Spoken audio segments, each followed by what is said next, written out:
Je m'appelle Lorraine Cassidy et je n'ai jamais demandé à être mère, mais je le suis devenue le jour où ma sœur a abandonné son enfant malade sur mon canapé pour de bons points des années plus tard, lorsqu'elle a essayé de revenir dans sa vie pour la gloire.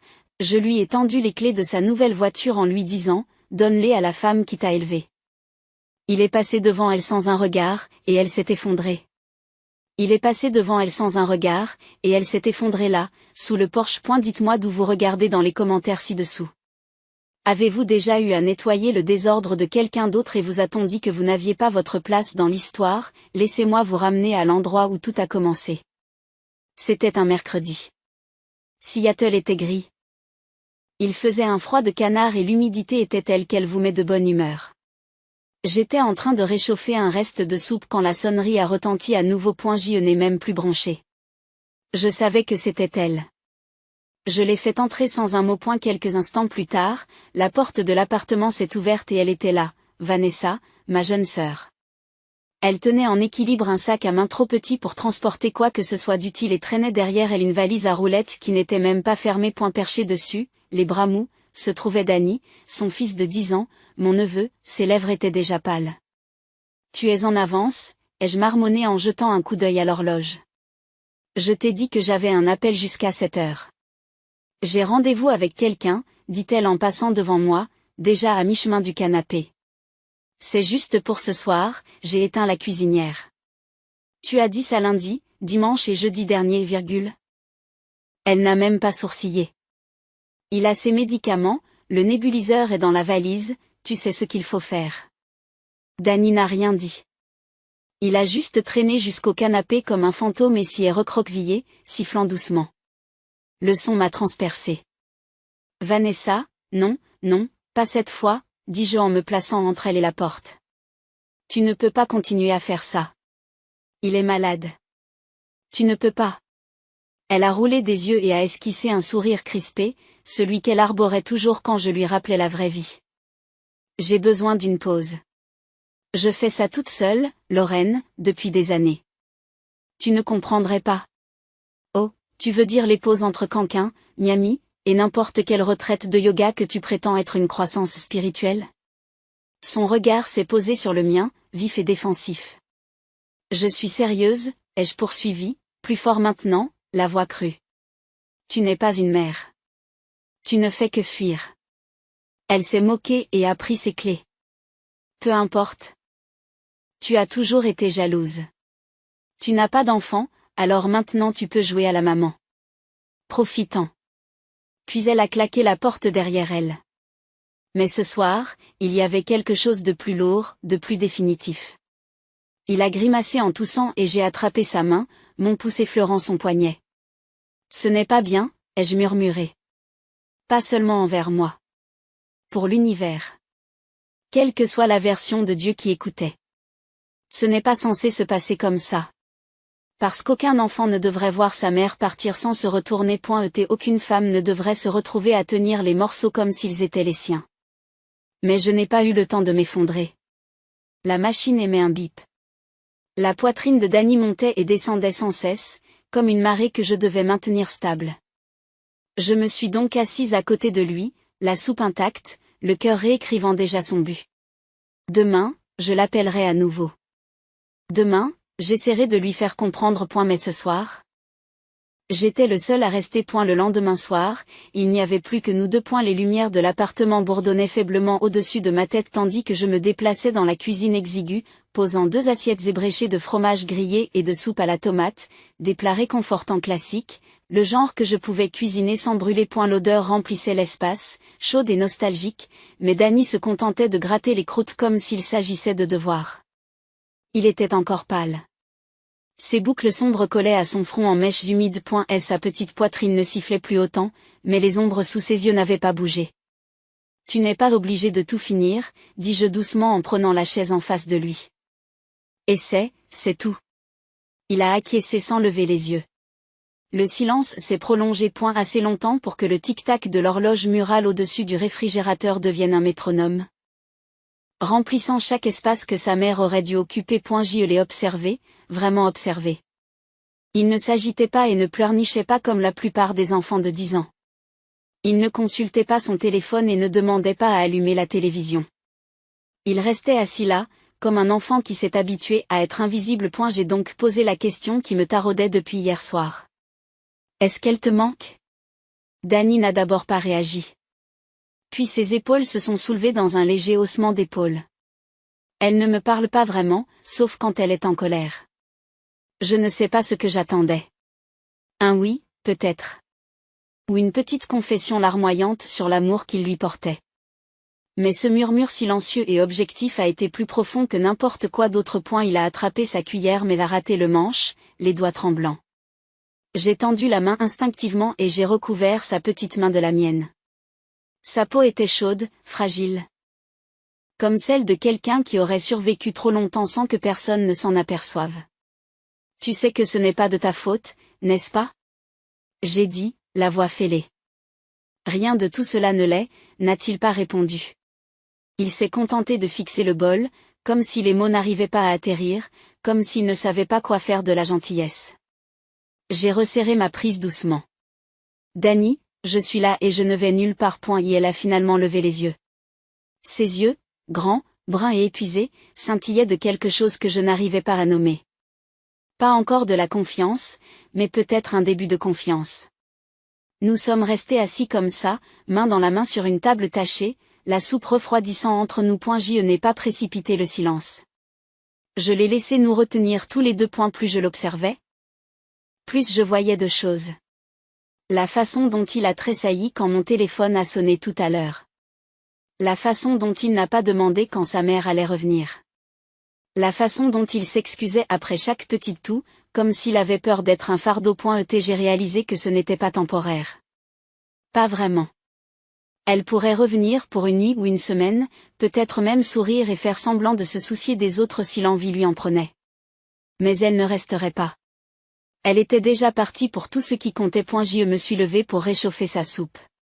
Il a essayé de protester, mais je l'ai fait taire et j'ai glissé le bol dans le four à micro-ondes. Pendant que la machine ronronnait, je suis resté debout près de l'évier, agrippé au bord du comptoir. Ce garçon était à moi maintenant. Pas par le sang, pas légalement. Mais par un fil invisible qui s'était enroulé autour de nous deux lorsque Vanessa avait claqué la porte derrière elle. Je ne pouvais pas tout réparer. Je ne pouvais pas rendre ses poumons plus forts du jour au lendemain ou effacer les années de déception de ses yeux. Mais je pouvais me montrer. Chaque jour. Je pouvais être la personne qui restait. Le micro-ondes a émis un bip. Je ramenai le bol chaud et m'assis à nouveau. Danny leva les yeux, confus. Je pensais que tu ne voulais pas que je la gaspille, a-t-il dit. J'ai souri et j'ai poussé la soupe vers lui. Je lui ai dit d'essayer, pas d'abandonner. Il a replongé sa cuillère plus lentement cette fois, et je suis restée assise à le regarder manger, quelque chose s'installant en moi. Pas de la rage, pas du désespoir, juste de la détermination. Le genre de résolution calme et ferme qui ne crie pas mais qui change tout de toute façon. Ce garçon aurait un foyer. Il aurait la paix. Il ne se demanderait plus jamais si quelqu'un le prendrait ou le mettrait à terre en fonction de son humeur. Il ne se sentirait plus jamais invisible dans une maison remplie de gens. Il était à moi maintenant. Et elle était un peu plus de minuit lorsque le doux ronronnement du nébuliseur se tut. Danny s'était endormi des heures plus tôt, pelotonné dans le nid d'oreiller du canapé du salon. Son ours en peluche était serré sous un bras. La pauvre bête avait connu des jours meilleurs. Son oreille gauche tenait à peine et quelqu'un avait cousu son ventre avec un fil bleu qui ne correspondait pas, mais il ne le quittait jamais. Je suis restée pieds nus dans la cuisine, fixant mon téléphone comme s'il pouvait se comporter différemment cette fois-ci. C'est peut-être cette fois-ci qu'elle répondrait. Peut-être que cette fois-ci, elle serait sobre, présente, maternelle. J'ai respiré et j'ai appuyé sur la touche de composition. Et la sonnerie semblait interminable. Résonnant avec le ronronnement du réfrigérateur et le tic-tac de l'horloge de la cuisinière. Puis, enfin, un ricanement en arrière-plan. Des vagues. La voix de Vanessa a flotté, brillante et glissante comme une publicité pour de la crème solaire faite par des ivrognes. Lorraine, où es-tu? J'ai craqué, incapable d'empêcher ma voix de s'empourprer. Oh, elle a appelé, elle a chanté. Je disais justement à Eric, je parie que ma sœur est encore en train de faire du théâtre. Vanessa, viens chercher ton fils. Il est malade et je ne peux plus faire ça toute seule. Tu ne peux pas le déposer comme s'il s'agissait d'un colis et disparaître pendant des jours, dit-elle en riant. Un rire aigu et insouciant qui n'avait pas sa place dans cette conversation. Je suis à Shalom, bébé, dit-elle comme si je devais être jalouse. C'est magnifique. La lune ici est irréelle. Eric nous a réservé cet endroit avec une piscine. Tu devrais essayer de sortir avec quelqu'un. Tu es si tendue. Ma bouche est devenue sèche. Shalom, tu as quitté le pays, soupire-t-elle comme si je l'épuisais. Ne sois pas si dramatique. Avec toi, il va bien, tu es toujours si bien avec lui. Honnêtement, Lorraine, admets-le, tu aimes jouer à la maison. Je me suis agrippée au bord de l'évier de la cuisine, les jointures blanches. Tu es sa mère. Non, chérie, dit-elle, sa voix soudain basse et sulfureuse, comme si elle faisait une sorte de blague tordue. Tu le es maintenant. Puis la ligne s'est coupée, comme ça. J'ai fixé le téléphone, ces mots résonnant dans mon crâne. Tu es maintenant. Un rire s'est formé dans ma gorge, amer et involontaire. Il s'est arrêté à mi-chemin et s'est transformé en sanglots avant que je ne puisse l'arrêter. J'ai glissé sur le carrelage froid, le dos contre le meuble. Et j'ai laissé le téléphone tomber à côté de moi. Je ne sais pas combien de temps je suis restée là, quelques minutes peut-être, assez longtemps pour que la maison s'installe autour de moi, pour que le réfrigérateur se mette en marche, pour que le silence s'installe de tous les côtés. Et ma poitrine me faisait mal à force d'être restée trop longtemps à l'intérieur. J'ai appuyé le talon de mes paumes sur mes yeux, comme si cela pouvait repousser les larmes. Mais cela n'a servi à rien. Je pleurais calmement, désespérément, pour Danny, pour moi-même, pour la version de ma sœur à laquelle je croyais, pour le genre de famille que j'imaginais que nous pourrions être. J'ai pleuré parce que j'étais fatiguée et effrayée et parce que je ne savais pas quoi faire ensuite, et parce que quelque part au fond de moi, je savais déjà que ce n'était plus temporaire. Vanessa ne reviendrait pas, en aucune façon. J'ai pensé aux épaules minuscules de Danny, courbées sur sa soupe. À sa voix calme. Elle ne me parle pas vraiment, sauf quand elle est en colère. C'était un enfant de 10 ans. Et la seule personne sur laquelle il aurait dû pouvoir compter l'avait jeté comme un bagage perdu et était parti siroter des cocktails dans un autre pays. Il ne s'agissait pas d'une faveur. Ce n'était pas du babysitting. C'était un abandon. Et maintenant, j'étais tout ce qu'il avait. J'ai recroquevillé mes genoux sur ma poitrine et j'ai laissé ma tête tomber en avant, le sol froid contre mes bras. Le pire, c'est que je ne pouvais même pas être en colère contre lui. Je ne pouvais même plus être en colère contre elle, car cela signifiait que j'attendais quelque chose. Et j'avais finalement cessé d'attendre quoi que ce soit de Vanessa. J'ai pleuré jusqu'à ce que les larmes se tarissent et que la lourdeur de ma poitrine cède la place à quelque chose de plus froid. Plus tranchant. Plus calme. De la détermination, peut-être. Parce que je ne pouvais pas m'effondrer. Pas quand il y avait un petit garçon endormi dans la pièce voisine qui avait encore besoin que quelqu'un se présente le matin, pour réchauffer sa soupe, pour vérifier ses médicaments, pour lui demander comment s'était passée sa journée et se soucier de la réponse. Je me suis levée lentement, m'essuyant le visage avec le bord de ma manche. Ce n'était pas la vie que j'avais prévue, mais c'était celle qu'on m'avait donnée, et je serais damnée si je le laissais tomber maintenant. Le soleil a percé les nuages de Seattle en rayons doux et obliques, se glissant entre les stores et traçant des lignes sur le parquet. Le matin est arrivé lentement, comme s'il n'était pas sûr d'être le bienvenu. Je n'avais pas vraiment dormi, je m'étais contentée de dériver sur le canapé. La couverture s'enroulait autour de mes jambes. Mon esprit était épuisé par trop de clarté d'un coup.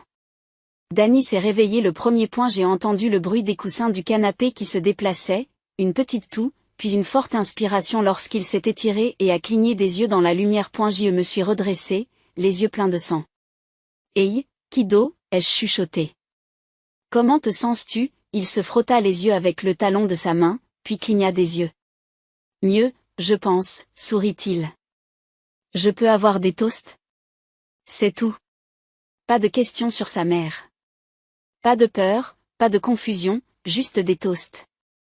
Mon cœur s'est emballé. Oui, ai-je dit en me levant, je peux faire des toasts. Dans la cuisine, j'ai cassé quelques œufs dans un bol, la coquille de l'un d'eux s'est mal cassée et a envoyé des morceaux déchiquetés dans le jaune d'œuf. J'ai poussé un juron et je les ai récupérés avec une cuillère. Dany est entré en tapotant et s'est glissé sur l'un des tabourets du comptoir, les cheveux en désordre. Les joues roses de sommeil. Tu as l'air fatigué, dit-il. Tu as l'air d'un porc-épic sauvage, ai-je répondu gentiment. Il a souri, puis a humé l'air de façon spectaculaire. Tu fais la cuisine? Je sais cuisiner, dis-je en soulevant la casserole et en la plaçant sur le brûleur.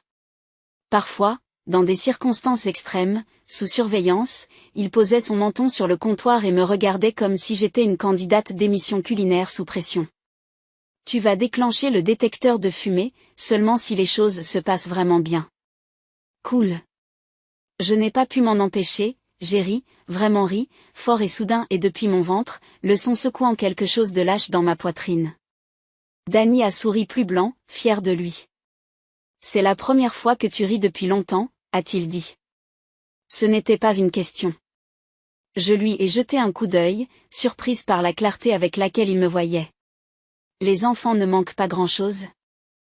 Surtout ceux qui sont calmes. Eh bien, ai-je dit, ces derniers jours ont été lourds. Il a penché la tête. À cause de maman, ai-je hésité. Non pas parce que je ne voulais pas dire la vérité, mais parce que je ne voulais pas le blesser. Au contraire, répondis-je doucement, parce qu'il est parfois difficile d'être un adulte. Mais tu as été extraordinaire, il n'a pas insisté. Il a juste haussé les épaules et m'a regardé gratter les œufs dans 2 assiettes dépareillées. J'aime bien être ici, dit-il soudain, entre 2 tartines. Ce n'est pas bruyant comme la maison de maman, ai-je dégluti. Tu peux rester aussi longtemps que tu veux, Dany. Et elle me regarde à nouveau, les sourcils froncés. Vraiment? Oui, vraiment. Quelque chose a changé à ce moment-là. Pas une déclaration, pas un contrat, juste, une lueur de confiance. Un petit fil qui se forme entre nous, silencieux mais fort. Tes os ont un goût de tristesse, dit-il soudain. Le visage très sérieux. Je l'ai regardé fixement, puis j'ai éclaté de rire à nouveau. Ils ne sont pas si mauvais que ça, ai-je protesté. Il prit une autre bouchée et mâcha pensivement. C'est un peu la version alimentaire d'un lundi. D'accord, Gordon Ramsay, tu les feras toi-même la prochaine fois. Nous avons mangé au comptoir, la lumière du soleil s'insinuant, illuminant les fissures dans les murs et la poussière sur les étagères, mais donnant l'impression que tout est plus chaud, plus vivant. Comme si cet endroit pouvait être une maison, et pas seulement un palliatif. Après le petit déjeuner, Dany a sorti son carnet à dessin, quelque chose que je ne savais même pas qu'il avait apporté avec lui. Pendant qu'il dessinait quelque chose qui ressemblait étrangement à moi tenant un extincteur à côté d'un toast brûlé, je me tenais près de l'évier en train de faire la vaisselle et je me disais, peut-être que je pourrais faire ça, pas seulement en mode survie. Mais pour de vrai. Non pas parce que Vanessa avait bilayé. Pas parce que je n'avais pas le choix, mais parce que je le voulais. Je me suis retournée pour regarder Dany à nouveau. Son visage était calme, concentré, sûr. Je me suis appuyée sur le comptoir et j'ai murmuré sous mon souffle, peut-être qu'on peut trouver une solution. Les toasts n'avaient pas brûlé, les œufs ne l'avaient pas tué et je ne m'étais pas effondrée. Le soleil continuait de briller à travers les stores et, pour la première fois depuis des semaines, je n'avais pas l'impression que le ciel était sur le point de s'effondrer. J'avais l'habitude de penser que j'étais très occupée, à l'époque où ma vie se résumait à des appels de clients, des échéances et du débogage de code jusqu'à ce que mes yeux se croisent. Mais là, ce chaos tranquille et prudent qui consiste à élever un enfant qui n'est pas le vôtre mais qui a besoin de vous comme de l'air. C'était un autre type d'activité. Les journées commençaient au maintenant. Je me levais avant le lever du soleil pour passer quelques heures à travailler en freelance, principalement des contrats de développement d'anciens contacts et quelques nettoyages UX pour de petites entreprises locales qui essayaient de rester à flot. Après cela, je préparais le déjeuner de Dany, vérifiais son inhalateur et l'accompagnais à l'école, même s'il jurait qu'il pouvait faire les 5 pâtés de maison tout seul. Je lui disais, fais preuve d'un peu d'humour. Je ne suis pas envers, grommelait-il en refermant son sac à dos. Je sais, lui répondais-je, mais j'aime quand même te voir franchir les portes d'entrée. Il roulait des yeux, mais me faisait toujours un sourire en coin avant de se retourner pour partir. Je me précipitais ensuite vers mon deuxième poste. Généralement dans une librairie de Capitole Hill qui payait plus en café gratuit et en reste de muffins qu'en salaire réel. Je travaillais aussi le week-end, faisant de l'assistance technique à distance l'après-midi, pendant que Danny jouait tranquillement dans un coin avec de vieux Lego ou se perdait dans un livre. L'argent était rare, plus que je ne l'admettrais à voix haute. Il y avait des jours où je sautais des repas pour faire des courses et des nuits où je restais éveillé, calculant combien de semaines il me restait avant que l'ordonnance de Danny n'ait besoin d'être renouvelée. Mais d'une manière ou d'une autre, nous avons réussi.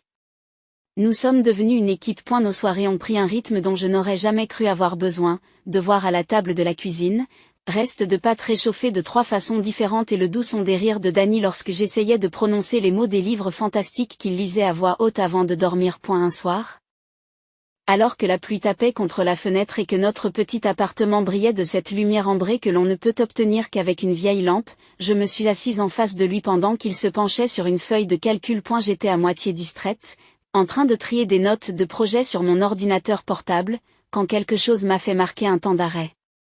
Il ne se contentait pas de remplir les blancs. Il résolvait des problèmes. Il résolvait des problèmes avec 2 ou 3 ans d'avance sur son niveau scolaire. Je me suis penché vers lui en clignant des yeux. Attends, comment tu as fait celui-là? Danny a haussé les épaules comme si de rien n'était. J'ai vu une vidéo en ligne sur les facteurs premiers et je me suis souvenu de ce que tu avais dit à propos des modèles. Il brandit le papier, les yeux brillants. Tu vois, si tu factorises ça et que tu divises par 3, c'est la même chose que de réduire les 2 côtés. J'ai regardé le papier. Puis lui. Tu es une sorte de génie, petit. Ses joues ont viré au rouge. Seulement parce que tu m'aides. Non, sérieusement, je me suis penché en arrière, en souriant. Tu es d'une intelligence agaçante. Le genre d'intelligence qui fait monter les enfants d'une classe. Ce ne serait pas bizarre, a-t-il demandé à voix basse. Tout le monde me regarde. Oui, j'ai dit. Il te regarderait et dirait, waouh, ce gamin est génial.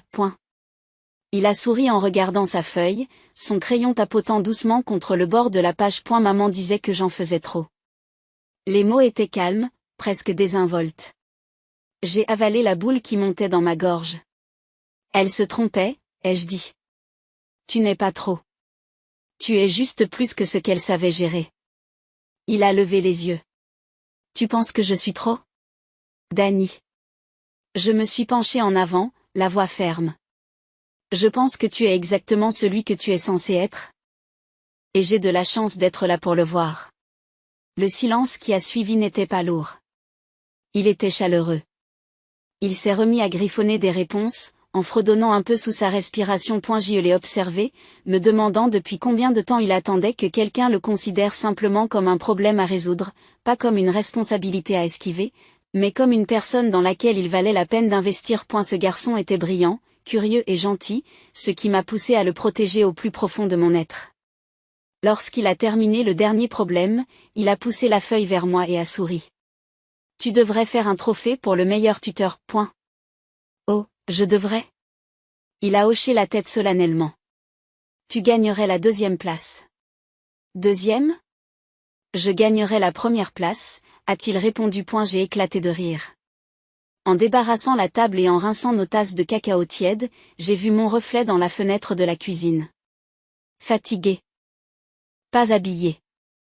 Je portais un sweat à capuche que je n'avais pas lavé depuis des jours. Mais j'avais l'air fier, comme quelqu'un qui fait quelque chose d'important. Comme quelqu'un qui construit quelque chose une nuit à la fois. Le samedi matin était devenu mon sanctuaire. Pas de précipitation, pas d'école à déposer, pas d'appel de clients avant le café. Juste le calme, celui qui ronronne doucement et paisiblement à travers les os d'un corps fatigué. J'étais enveloppé comme un burrito dans ma couette, le ciel à l'extérieur étant encore plus gris que bleu, lorsqu'une odeur étrange m'a tiré de mon sommeil. Pas étrangement mauvaise. Étrangement inattendue. Chaude. Douce. Comme la vanille. Et quelque chose de légèrement brûlé. J'ai ouvert les yeux. Je me suis redressé dans le lit, j'ai écouté. Il y avait de nouveau des cliquetis dans la cuisine, un tiroir qui claquait, le claquement incomparable de quelque chose qui heurte une casserole brûlante. Je me suis précipité hors du lit. Le cœur battant déjà la chamade. J'ai appelé Danny, mais il n'y a pas eu de réponse. J'avançais dans le couloir en chaussettes, suivant la piste des odeurs qui s'intensifiaient à chaque pas. Du beurre, du sirop, sans aucun doute, de la fumée. J'y tournais le coin et me figeais dans l'embrasure de la porte. Dany se tenait au milieu de la cuisine, une fleur sur sa chemise et un tablier de taille trop grand noué de travers autour de sa taille. Ses boucles se dressaient dans tous les sens.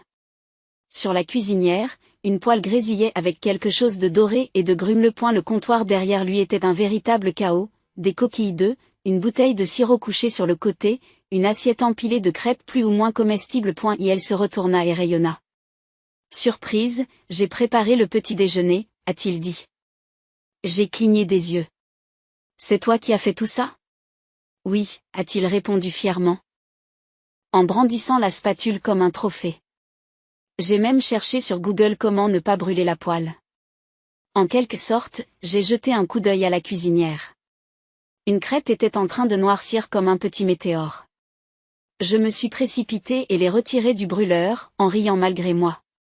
Tu vas déclencher le détecteur de fumée, dit-il en haussant les épaules. Alors on a droit à des crêpes et à un exercice d'incendie, a-t-il dit en souriant. Je me suis tourné vers lui, le cœur gonflé d'une manière qui m'a prise au dépourvu. Tu n'étais pas obligé de faire ça. Il a eu l'air soudainement incertain. J'en avais envie. Je me suis agenouillé devant lui, prenant connaissance de chaque détail, le sirop sur sa manche, la tache d'œuf sur sa joue, l'espoir nerveux dans ses yeux. Tu n'étais pas obligé, ai-je répété, plus doucement maintenant. Mais tu as fait de mon année entière une réussite. Son visage s'est illuminé, sans réfléchir. Il a jeté ses bras autour de mon cou. Je l'ai serré contre moi, enfouissant mon visage dans son épaule. Il n'y avait pas la moindre trace d'obligation dans ce moment. Il n'était pas question de se contenter de faire avec ou de s'en sortir. C'était de l'amour. Solide et simple, gagné dans les crêpes, le sirop et le désordre matinal. Joyeux samedi, a-t-il marmonné contre mes cheveux. Lorsque nous nous sommes finalement assis à la table, j'ai goûté l'une des crêpes. Elle était unique. Mâcheuse, avec un bord brûlé qui pouvait rivaliser avec le charbon de bois. Dany m'a regardé prendre une bouchée, le visage impassible. Sois honnête. Sur une échelle de 1 à 10, j'ai mâché en réfléchissant. Je dirais un solide 4,7. Il sursaute en simulant l'horreur. Sur 10 points. Sur 5. Il éclata de rire, le sirop dégoulinant de sa fourchette. D'accord, la prochaine fois, je mesurerai la fleur. Peut-être. Nous avons mangé lentement. En parlant de tout et de rien. Son projet scientifique, le livre qu'il lisait, un écureuil qu'il avait vu glisser sur le trottoir glacé la semaine dernière et qui, selon lui, méritait sa propre vidéo virale. À un moment donné, j'ai réalisé que je ne pensais pas à Bill, ni au travail, ni à Vanessa, ni à la liste interminable de ce que nous n'avions pas. J'étais juste là. Dans une petite cuisine avec des crêpes brûlées, des comptoirs collants et un garçon qui, d'une manière ou d'une autre, donnait à ce bazar l'impression d'être une maison. Une fois que nous avons terminé, Dany s'est levée et a commencé à rassembler les assiettes. Tu n'es pas obligé de faire ça, ai-je dit. Elle a haussé les épaules. Tu cuisines, je nettoie. Je pensais que je cuisinais mal. Exactement, dit-il avec un sourire en coin. C'est pour ça que je fais le ménage. Je n'ai pas pu m'empêcher de sourire. Il y avait quelque chose de stable dans ce rythme que nous avions construit. Comme un battement de cœur. Un rythme dont je ne savais pas que j'avais besoin, mais que je ne pouvais pas imaginer perdre. Plus tard dans la matinée, je l'ai regardé depuis la fenêtre sans mitoufler et courir dehors pour lancer des boules de neige sur les troncs d'arbres de la cour. Son rire résonnait dans la cage d'escalier. Pour une fois, je n'ai pas ressenti la douleur d'attendre des renforts, que Vanessa appelle, que quelqu'un d'autre se présente et prenne la relève. Il n'y avait plus d'attente. C'était nous. Et c'était suffisant. Et la clinique était plus calme que d'habitude ce matin-là. Pas d'enfants qui toussent dans la salle d'attente. Pas d'émission débat à la télévision. Juste le doux bruissement des papiers et le bourdonnement des lampes fluorescentes qui résonnent faiblement au-dessus de nos têtes. Dany était assis à côté de moi dans l'un des fauteuils surdimensionnés, les jambes balançant sous lui. Serrant dans ses mains un livre déchiré qu'il avait apporté pour se distraire. Il avait l'air calme. Je ne l'étais pas. J'étais venu ici suffisamment souvent pour savoir comment ces visites pouvaient se dérouler. Certains jours, les nouvelles étaient bonnes. D'autres jours, j'avais l'impression que le sol se fissurait un peu plus sous mes pieds. L'état de santé de Danny s'était amélioré. Il n'avait pas eu de respiration sifflante depuis des semaines et n'avait pas eu besoin de son inhalateur d'urgence depuis le passage du dernier front froid. Mais les maladies chroniques ne se soucient pas de l'effort. Elles ne se soucient pas de l'intensité de l'amour que vous portez à quelqu'un. Elles se manifestent quand elles le veulent. J'ai jeté un coup d'œil latéral sur lui. Son visage était à moitié caché derrière le livre, mais je pouvais voir le bord d'un sourire. Il prononçait les mots tout en lisant. « Tu es nerveux ?» ai-je demandé. En essayant de paraître décontracté. Il a secoué la tête. Il a secoué la tête. « Tu le es. » J'ai haussé un sourcil. « Comment le sais-tu ? » Tu fais le truc de la jambe qui rebondit, a-t-il dit sans lever les yeux. Et tes lèvres font ce truc de ligne serrée qu'elles font quand tu fais semblant de ne pas être inquiet. Je l'ai regardé, impressionné et légèrement trahi. Tu m'as étudié ? Il a finalement levé les yeux, souriant. Tu n'es pas si mystérieuse que ça, Lorraine. Je souris et lui ébouriffai les cheveux, reconnaissante de la légèreté qu'il me donnait sans même essayer. Avant que je ne puisse en dire plus, la porte s'est ouverte et le docteur Maura est entré, un presse-papier à la main, ses lunettes glissant sur son époin. Elle était la pneumologue pédiatrique de Danny depuis le début, elle était chaleureuse, vive et n'était jamais du genre à enjoliver les choses. Elle a salué Danny en refermant la porte derrière elle et lui a demandé « Comment va mon trouble-fête préféré ? Comment va mon trublion préféré ?» Danny se redresse. Pas de respiration sifflante. Excellent. Voyons si vos poumons sont d'accord avec vous. Elle a procédé à l'examen avec son calme et sa précision habituelle, écoutant sa respiration, vérifiant les niveaux d'oxygène, pressant doucement le long de sa cage thoracique tout en lui posant des questions auxquelles il répondait avec une aisance entraînée. Je me suis assise avec raideur dans le fauteuil d'angle, agrippant la coudoir comme s'il pouvait m'ancrer en place. Mon cœur battait la chamade chaque fois que le moniteur émettait un bip ou qu'elle s'arrêtait pour griffonner une note. Lorsqu'elle s'est enfin redressée, son expression est restée indéchiffrable pendant une demi-seconde, puis elle a souri. « Eh bien, dit-elle en se tournant vers moi. Pour être honnête, je suis impressionnée. » J'ai cligné des yeux. Vraiment ? Ses poumons vont beaucoup mieux que lors de sa dernière visite. L'inflammation a diminué.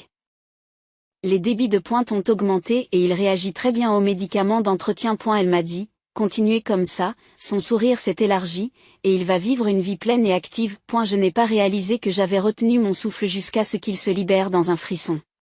Danny m'a regardé, les yeux écarquillés, et m'a tendu la main. Je l'ai prise sans réfléchir et l'ai serrée fort. Tu pleures ? Me demanda-t-il doucement, en penchant la tête. J'ai cligné des yeux rapidement.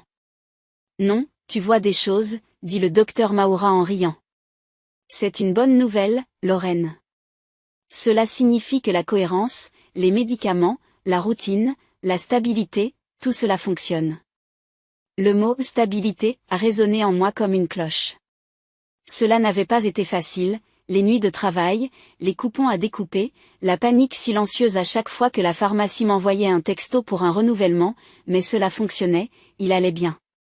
On va s'en sortir, ai-je chuchoté. Surtout pour moi-même. Danny m'a souri. Je te l'avais dit. J'ai passé mes doigts dans ses cheveux et j'ai hoché la tête. Oui, tu l'as dit. Le docteur Maura m'a remis le plan de soins actualisé et m'a rappelé la prochaine visite de contrôle dans 3 mois. Je l'ai remercié, encore étourdi de soulagement, et j'ai aidé Danny à remettre sa veste. Sur le chemin du retour, il m'a précédé sur le trottoir, ramassant des tas de feuilles cassantes qui s'étaient envolées dans le caniveau. L'air était vif et pur, avec un parfum de pin lointain. Je l'observais, ce garçon brillant que je n'avais pas mis au monde mais qui, d'une certaine manière, m'appartenait quand même, et je sentais quelque chose s'installer en moi. Pas de la peur. Pas de la culpabilité. De l'espoir. Nous ne survivions plus. Nous vivions. Le jour où l'enveloppe de Stanford est arrivée, j'ai pleuré avant même de l'ouvrir. Danny se tenait à côté de moi sur le perron, tenant le paquet épais et brillant comme s'il allait disparaître. Il ne craignait rien, mais il le savait déjà. Quelque part dans ses os, il avait toujours su où il allait. Je l'ai quand même ouvert pour lui, parce qu'il me l'a demandé, et quand j'ai lu les mots à haute voix, nous avons le plaisir de vous offrir l'admission. Il a fermé les yeux et a expiré le genre de souffle qu'une personne retient pendant des années. Une bourse complète, jusqu'au dernier centime. Je l'ai pris dans mes bras et l'ai serré contre moi. 3 semaines plus tard, je lui ai remis un trousseau de clés. Elle se trouvait dans une petite boîte rouge, semblable à un coffret à bijoux, enveloppé dans du papier doré qui avait été réutilisé tant de fois que les lignes des vacances passées s'étaient froissées. Et elle m'a regardé d'un air confus, puis a ouvert le couvercle et a regardé fixement. La voiture à haillons, a-t-il chuchoté. La rouge que tu n'arrêtais pas de pointer du doigt chez le concessionnaire. Celle dont tu as dit qu'elle était trop grande. J'ai souri, mon cœur s'est emballé. C'est la tienne. Mais Lorraine, sa voix s'est brisée. Elle est d'occasion, oui, mais fiable, peu gourmande en carburant. Et surtout, c'est la tienne. Je ne lui ai pas dit que j'avais vidé mes économies d'urgence pour l'acheter, ni que j'avais renoncé à des vacances avec des amis pour effectuer le dernier paiement. J'ai juste regardé ses yeux devenir vitreux et j'ai su que cela valait chaque dollar. Tu n'étais pas obligé, ai-je touché son visage. Mais je le voulais. Il m'a serré dans ses bras comme jamais auparavant, une main toujours accrochée aux clés. Ce soir-là, j'ai allumé une bougie à la fenêtre, comme je le faisais toujours lorsqu'il était au volant. Jusqu'à ce qu'il rentre à la maison.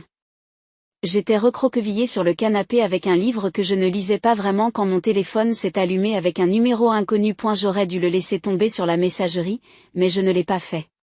Bonjour. Une voix que je n'avais pas entendue depuis plus d'1 an s'est fait entendre, douce et sirupeuse. Lorraine, c'est Vanessa. Je me suis redressée. Mes doigts sont devenus froids. J'ai appris que mon fils avait été admis à Stanford. Elle a gazouillé. C'est incroyable. Je suis tellement fière de lui.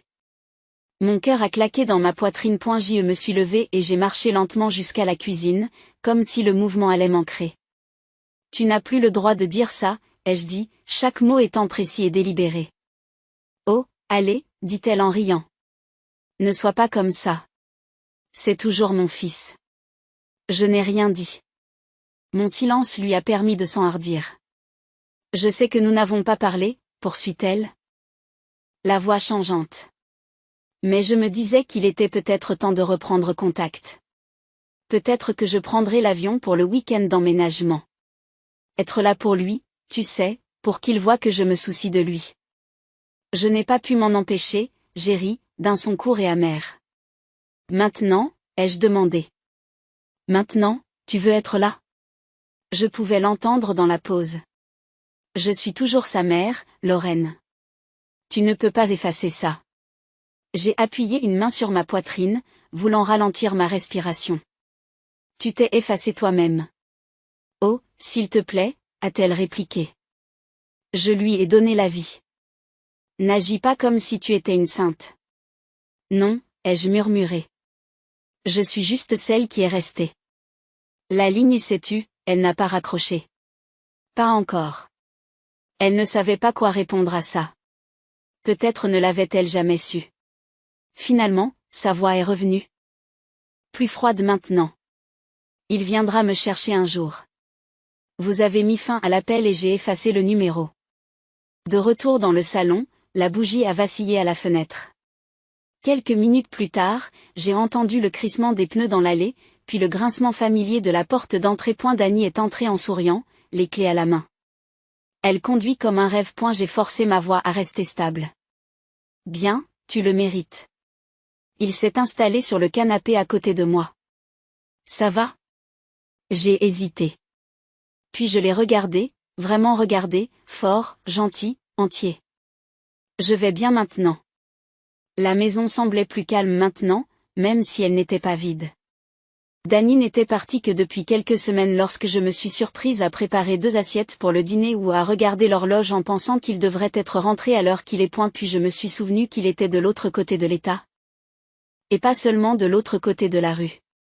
Et d'une manière ou d'une autre, le silence n'était pas douloureux, il ronronnait, doux et plein d'intention. Il m'appelait tous les dimanches, sans faute.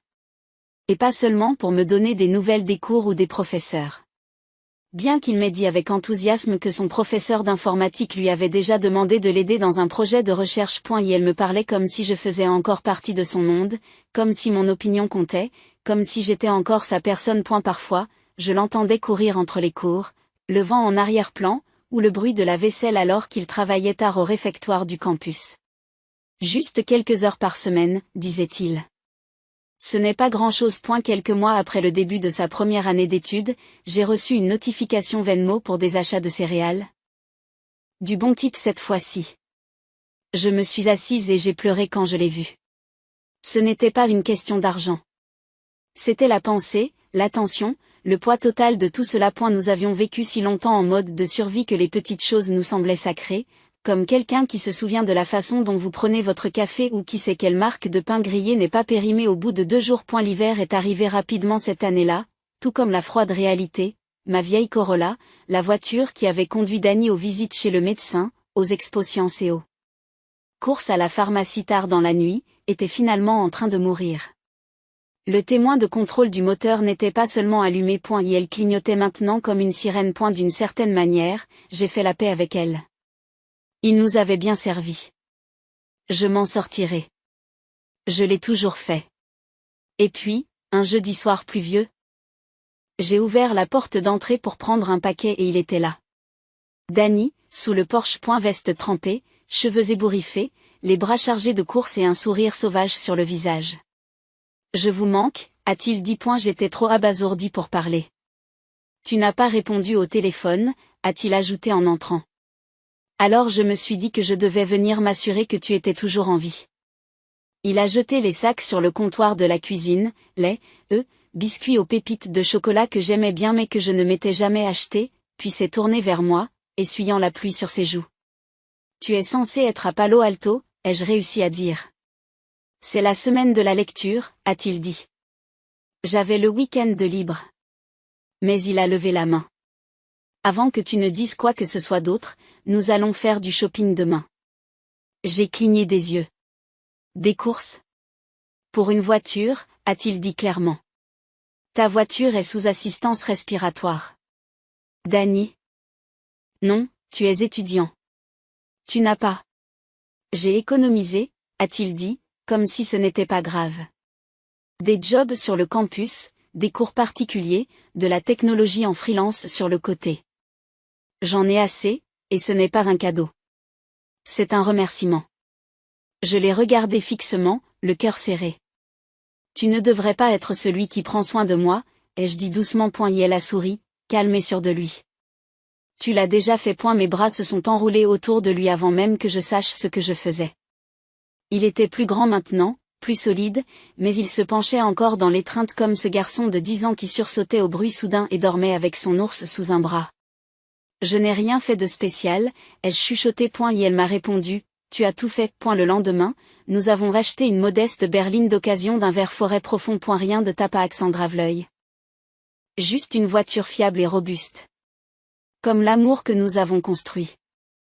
Il m'a remis les clés de la même manière que je les lui avais remises, les yeux brillants, les mains fermes. Je me suis rendu compte qu'il ne s'agissait pas seulement de la voiture. Et il s'agissait de savoir que nous étions arrivés de l'autre côté. Pas parfait. Pas sans douleur. Mais entier. C'était la mi-juillet et les fenêtres de l'appartement étaient grandes ouvertes pour laisser entrer la brise qui arrivait enfin après une semaine étouffante. Je me tenais pieds nus dans la cuisine, la marinara sur la joue, les gants de cuisine pendant de mes doigts. Les lasagnes bouillonnaient, la salade était légèrement flétrie par trop d'attention, et j'avais réchauffé le pain à l'ail 3 fois, juste pour m'occuper. Parce que Dany ramenait quelqu'un à la maison.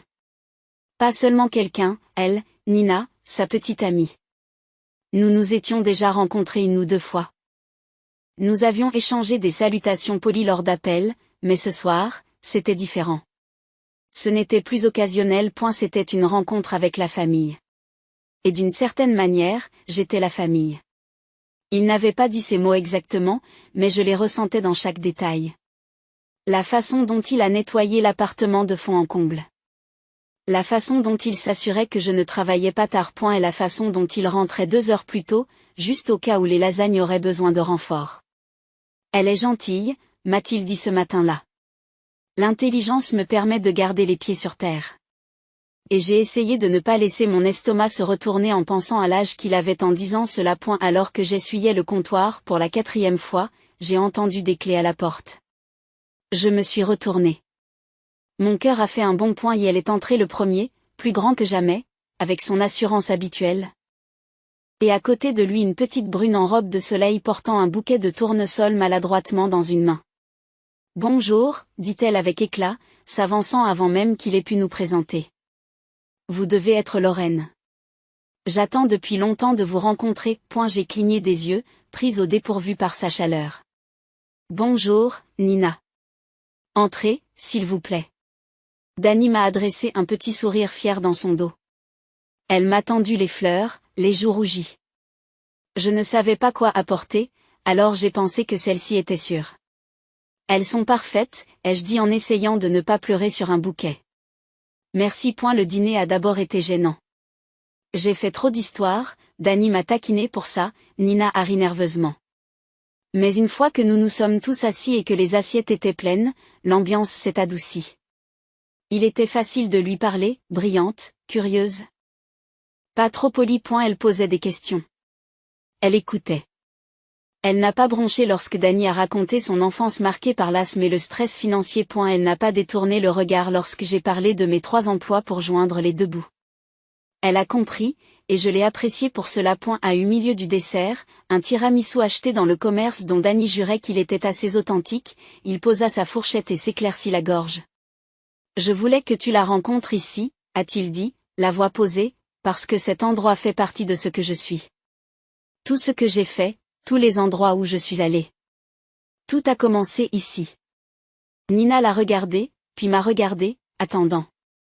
Il s'est tourné vers elle et a ajouté, « Je vous ai dit tout à l'heure que je n'avais pas eu une enfance facile. » Je m'en souviens, dit-elle doucement. Il acquiesce.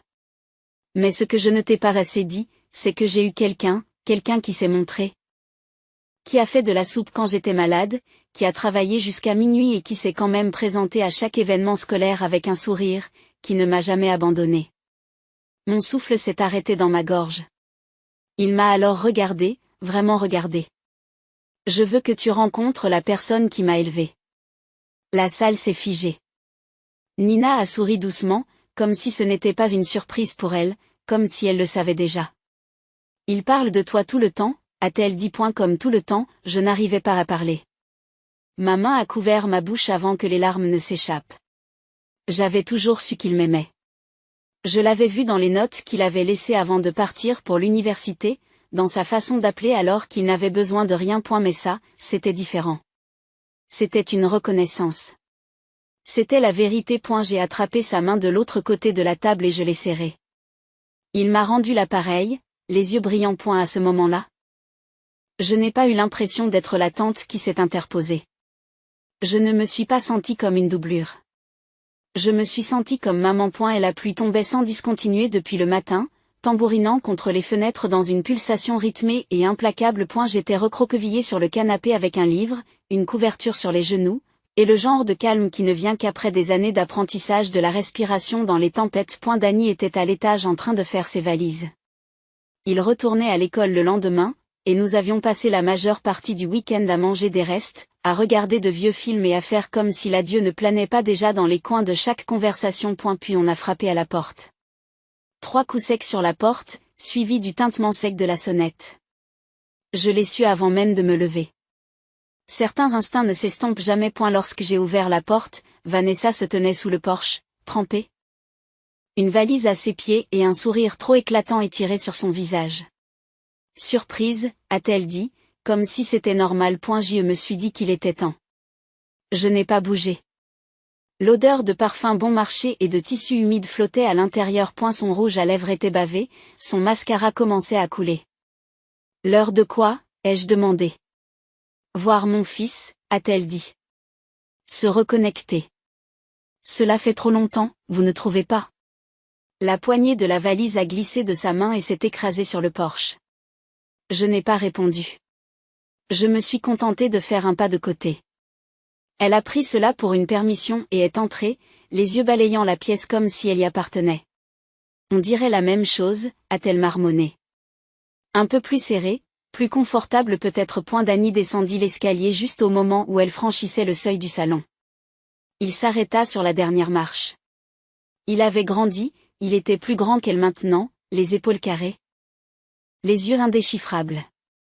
Vanessa se figea en le voyant. Dany, souffla-t-elle, au bébé, regarde-toi, tu as grandi. Et elle ne sourit pas, ne bouge pas.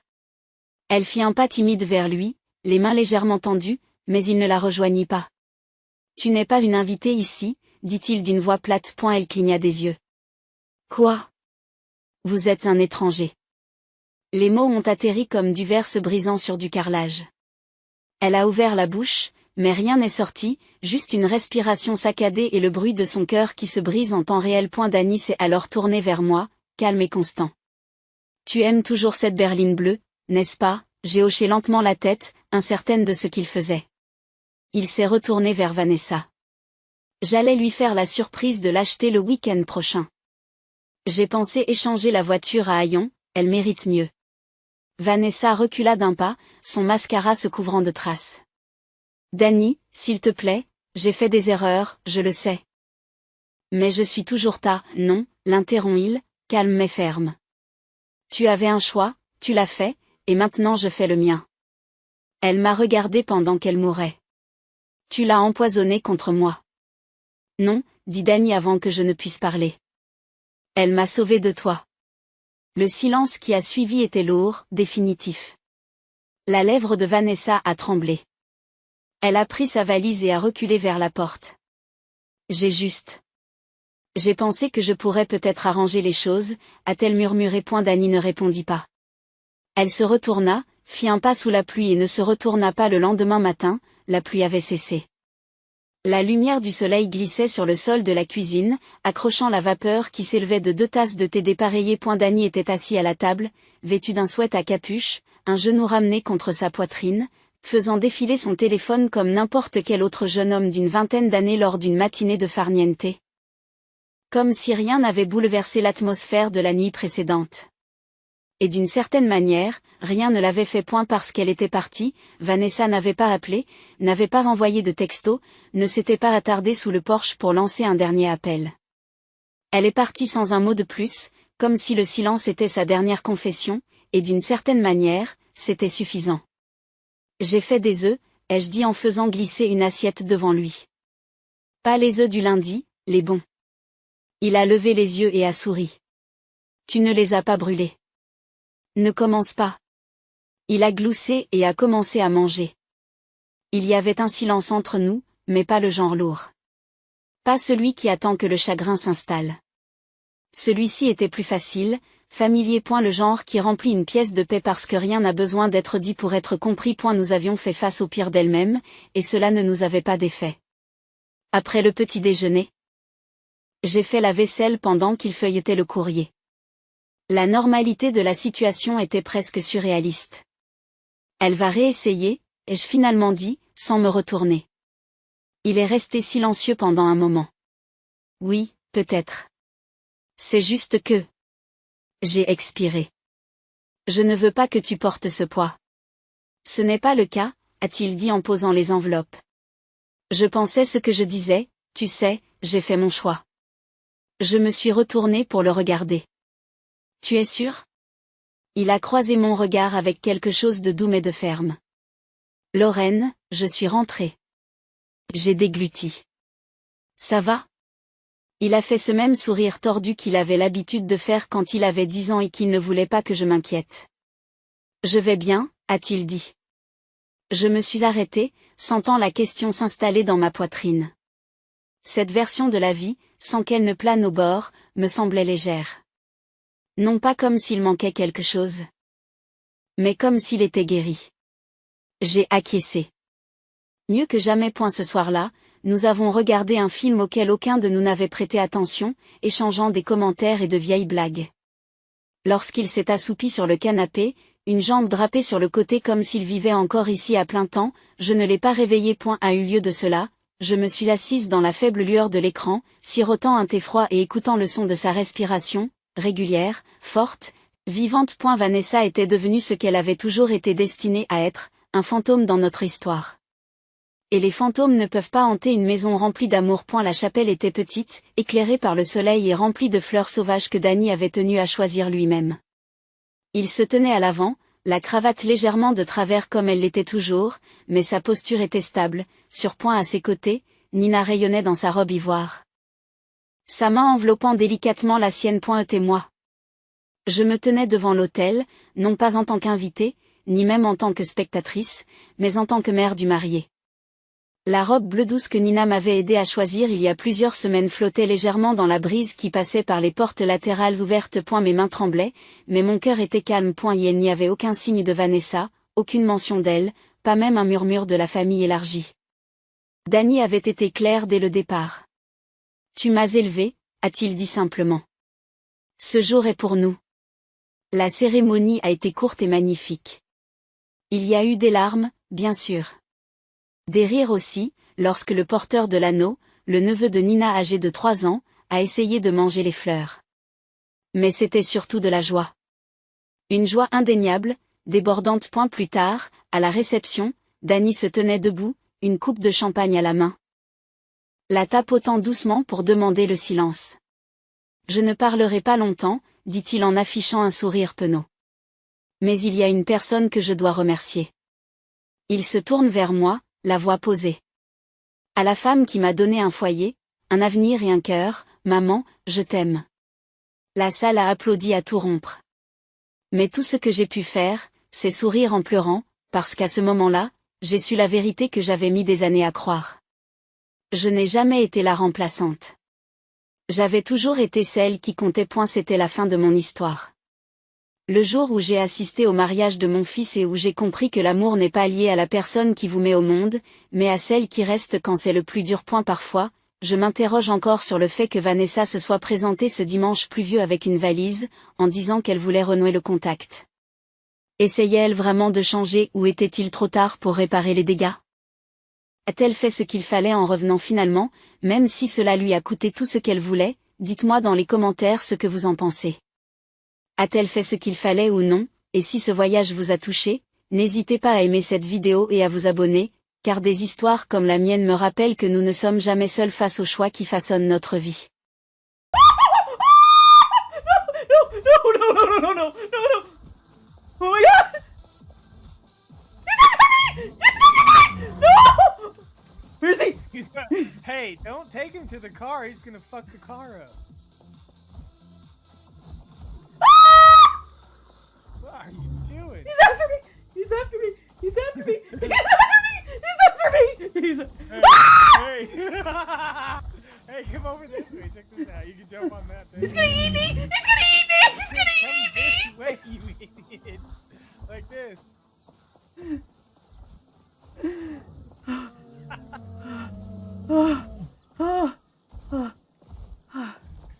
Fucking doofy. Oh, that was so scary. Scrap metal down there. That was so scary, chat. Oh. Hey, there's scrap metal. Ow. Ooh.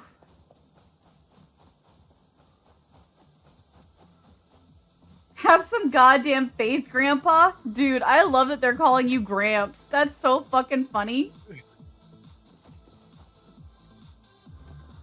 Okay.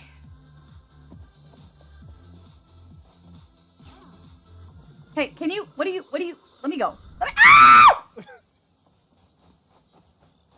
I am fixing the fucking car. What's wrong with the car? Dude, do you not see that some of it's broke?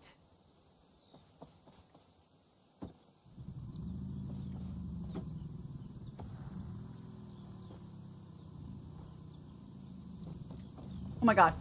Oh my god. I'm just trying to eat my burger. Oh, I died. What? How? I died eating raw burger. You're in the fucking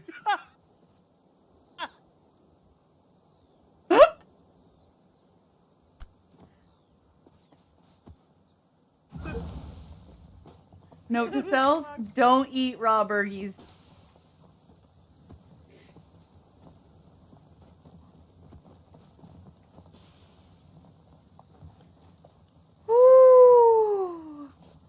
busy being a Grunkle stan.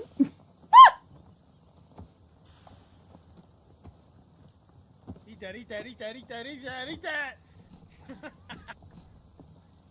Alright, I need another one. Oh, okay.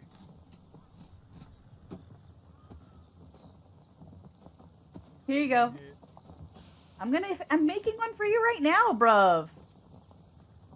You just ate the both of them. Yeah, I'm making more. What is your fucking problem? We have Here. more? Yes.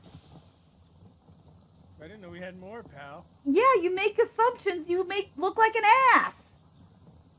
I just Eat made all you. the food. I just made you 2 burgers. Oh, I just lost that board. Chew Ah. burgers? What's a chew burger? I'm gonna fucking beat him.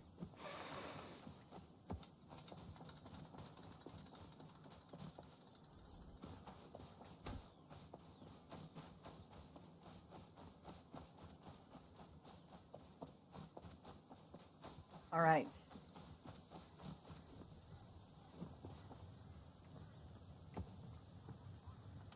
Alright, I got the board. Where's that fucking winch out? Wait, you're just completely ignoring the...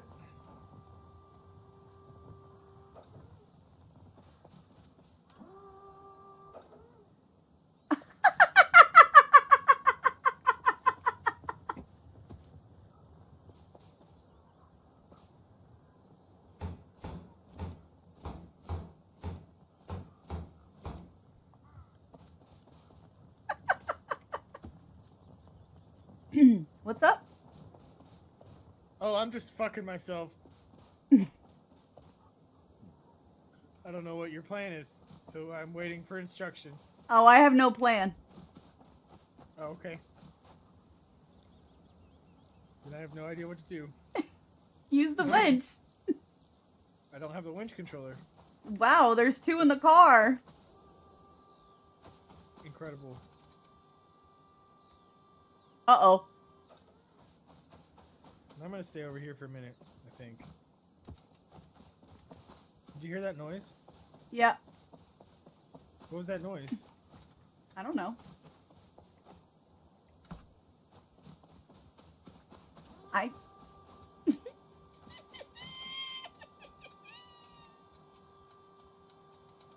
Boom! Shakalaka!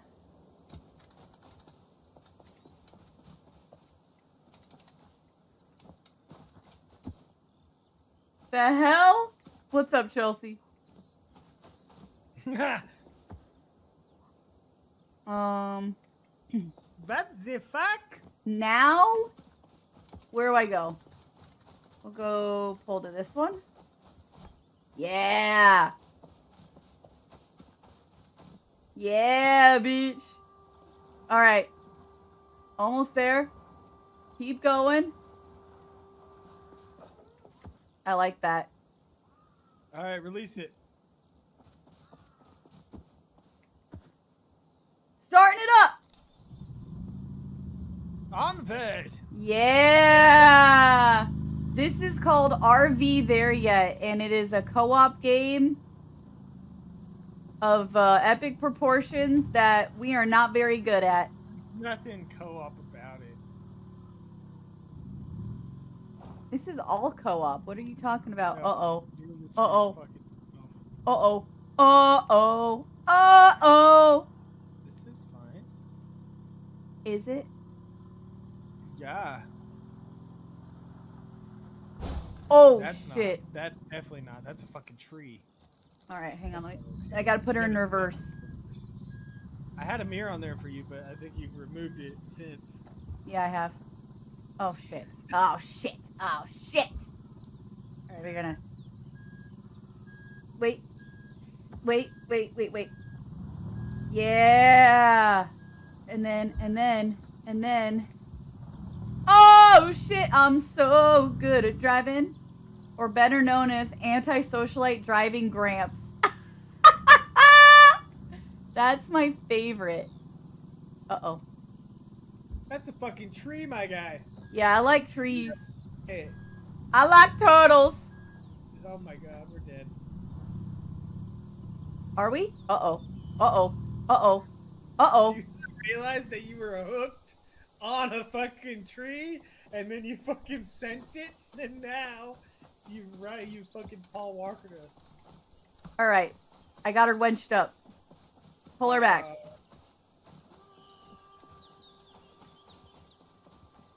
Alright, stop. Alright.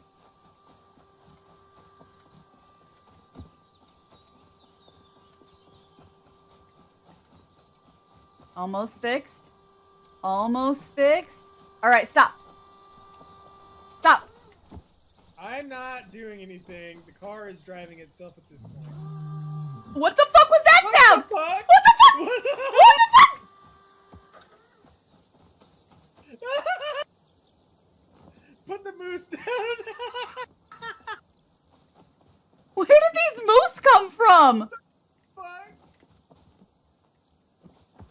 Oh my god. Okay.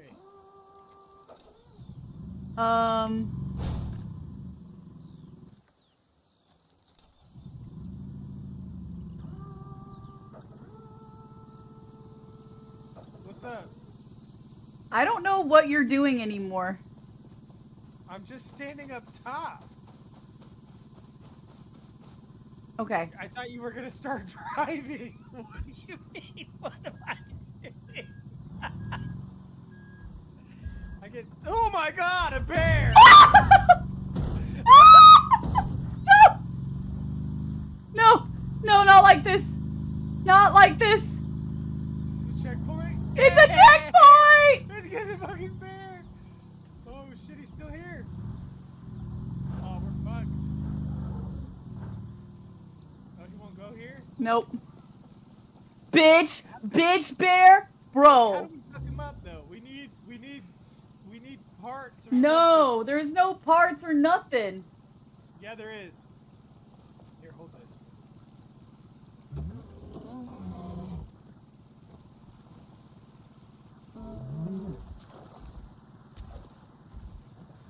Thank God. Get out of here, bruh. Alright, here's a couple winch poles. He ran away. Metal. Fucking tape.